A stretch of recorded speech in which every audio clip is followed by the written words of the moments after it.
صلوا علیہ وآلہ۔ لیث نے بیان کیا، ان سے جعفر بن ربیعہ نے، ان سے عبد الرحمن بن ہرمز نے، اور ان سے ابو ہریرہ رضی اللہ عنہ نے کہ رسول اللہ صلی اللہ علیہ وسلم نے بنی اسرائیل کے ایک شخص کا ذکر فرمایا کہ انہوں نے بنی اسرائیل کے ایک دوسرے آدمی سے 1000 دینار قرض مانگے۔ انہوں نے کہا کہ پہلے ایسے گواہ لا جن کی گواہی پر مجھے اعتبار ہو۔ قرض مانگنے والا بولا کہ گواہ تو بس اللہ ہی کافی ہے۔ پھر انہوں نے کہا اچھا کوئی ضامن لا۔ قرض مانگنے والا بولا کہ ضامن بھی اللہ ہی کافی ہے۔ انہوں نے کہا کہ تو نے سچی بات کہی۔ چنانچہ اس نے ایک مقررہ مدت کے لیے اس کو قرض دے دیا۔ یہ صاحب قرض لے کر دریائی سفر پر روانہ ہوئے اور پھر اپنی ضرورت پوری کر کے کسی سواری، کشتی وغیرہ کی تلاش کی تاکہ اسے دریا پار کر کے اس مقررہ مدت تک قرض دینے والے کے پاس پہنچ سکے جو اس سے طے پائی تھی اور اس کا قرض ادا کر دے، لیکن کوئی سواری نہیں ملی۔ آخر اس نے ایک لکڑی لی اور اس میں سوراخ کیا، پھر 1000 دینار اور ایک اس مضمون کا خط کہ اس کی طرف سے قرض دینے والے کی طرف یہ دینار بھیجے جا رہے ہیں، اور اس کا منہ بند کر دیا اور اسے دریا پر لے آئے۔ پھر کہا اے اللہ، تو خوب جانتا ہے کہ میں نے فلاں شخص سے 1000 دینار قرض لیے تھے۔ اس نے مجھ سے ضامن مانگا تو میں نے کہہ دیا تھا کہ میرا ضامن اللہ تعالیٰ کافی ہے، اور وہ بھی تجھ پر راضی ہوا۔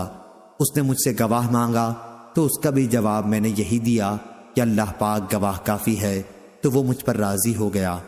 اور تو جانتا ہے کہ میں نے بہت کوشش کی کہ کوئی سواری ملے جس کے ذریعے میں اس کا قرض اس تک مدت مقررہ میں پہنچا سکوں، لیکن مجھے اس میں کامیابی نہیں ہوئی، اس لیے اب میں اس کو تیرے ہی حوالے کرتا ہوں کہ تو اس تک پہنچا دے۔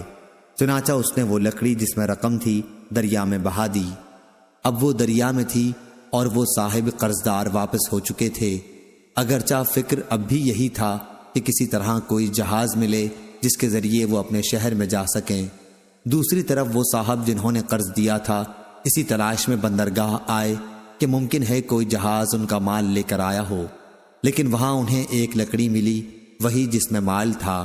انہوں نے وہ لکڑی اپنے گھر کے ایندھن کے لیے لی، لیکن جب اسے چیرا تو اس میں سے دینار نکلے اور ایک خط بھی نکلا۔ کچھ دنوں کے بعد جب وہ صاحب اپنے شہر آئے تو قرض خواہ کے گھر آئے، اور یہ خیال کر کے کہ شاید وہ لکڑی نہ مل سکی ہو، دوبارہ 1000 دینار ان کی خدمت میں پیش کر دیے اور کہا کہ اللہ کی قسم میں تو برابر اسی کوشش میں رہا کہ کوئی جہاز ملے تو تمہارے پاس تمہارا مال لے کر پہنچوں، لیکن اس دن سے پہلے جب کہ میں یہاں پہنچنے کے لیے سوار ہوا مجھے اپنی کوششوں میں کامیابی نہیں ہوئی۔ پھر انہوں نے پوچھا اچھا یہ تو بتاؤ کہ کوئی چیز کبھی تم نے میرے نام بھیجی تھی؟ مقروض نے جواب دیا بتا تو رہا ہوں آپ کو کہ کوئی جہاز مجھے اس جہاز سے پہلے نہیں ملا جس سے میں آج پہنچا ہوں۔ اس پر قرض خواہ نے کہا کہ پھر اللہ نے بھی آپ کا وہ قرض ادا کر دیا جسے آپ نے لکڑی میں بھیجا تھا۔ چنانچہ وہ صاحب اپنا 1000 دینار لے کر خوش خوش واپس لوٹ گئے۔